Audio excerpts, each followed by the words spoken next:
Perting nakakitew ni Jam, oy believe ko.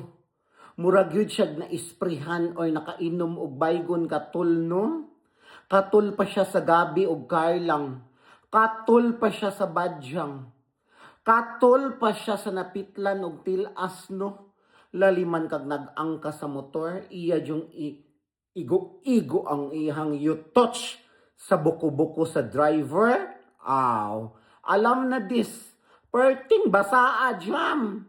Unsa man nagtulo-tulo gyud sa kabasa, mapugan gyud sa kabasa. Intawon Jam, igo ra ka sa pagbundol-bundol sa imong you touch sa likod sa driver sa motor, pero siguro to no, ang driver sa motor kasukaon kay giluod siya. Kay naabiya di kalahian ang tinuod og dili tinuod no. Kay dili biya na tinuod ang imong you touch. Ginoo ko. Pagkabigaon ay pagkabigatla. Tuyoon gyud dumbol-dumbol ang yang tutoy. Oh my gani wa ni buto Jam. Tabang.